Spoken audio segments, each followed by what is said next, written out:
Most popular events for locals, the Mount Trashmore Summer Carnival. The event was shut down last night after violence broke out. There was fighting and even reports of gunshots at the packed festival. It is back open tonight, but with a new sense of awareness. And we have team coverage tonight.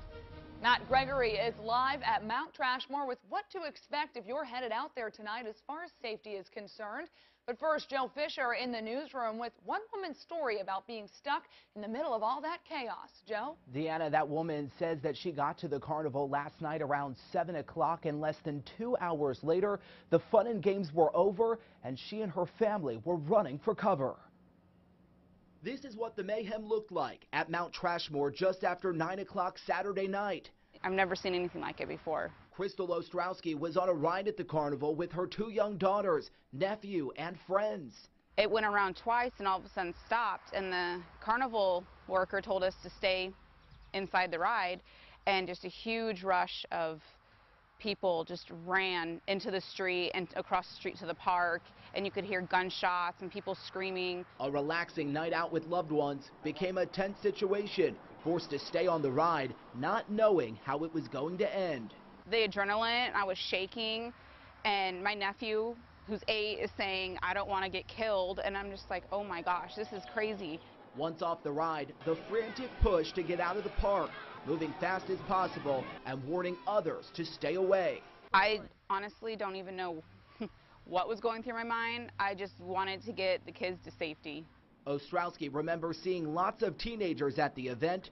The darker it got, she says the bigger the crowd grew. But then you could kind of feel tension building. As you're walking around, you could hear conversations going on. And she calls the behavior of those involved unacceptable. Beach police were called in to help shut the carnival down for the night, but Ostrowski says the event, which runs for 3 more weeks, should be shut down permanently. I just think that the city should really take a second look at what happened last night and make a decision whether or not it's safe for families.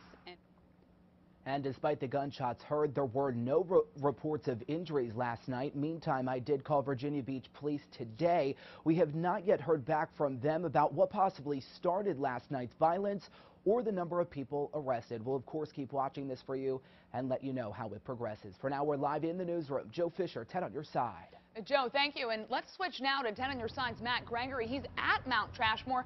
So, Matt, any changes with the police presence since last night? Deanna, I talked to a few carnival workers who wanted to remain anonymous. They said the police presence today has been about the same as they saw yesterday. However, when I talked to the Virginia Beach Parks Department, they said today they'll close the carnival 2.5 hours earlier at 8:30. Those same workers told me last night there was a large police presence before the carnival was shut down, but that didn't stop a large group of young people from fighting. The workers say folks were just starting to spend money on games and rides when the unrest started, shutting the carnival down at 9:30. So far today, workers and carnival goers say they've seen smaller lines, and there are several deputies from Virginia Beach patrolling inside the carnival area. Folks who came today said last night's incident still in the back of their minds, but that didn't stop them. No, it's not, because they talked about coming, and I was like, might as well. Why not? Why let someone like that avoid us from coming outside and having fun? Keep it positive, and have fun. I spoke with one of the managers of the carnival. He told me that when they close early, just like any job, they do tend to lose money, and he said it's an unfortunate circumstance, but he didn't want to go on camera and wished to remain anonymous as well. Reporting in Virginia Beach at Mount Trashmore, Matt Gregory, 10 on your side.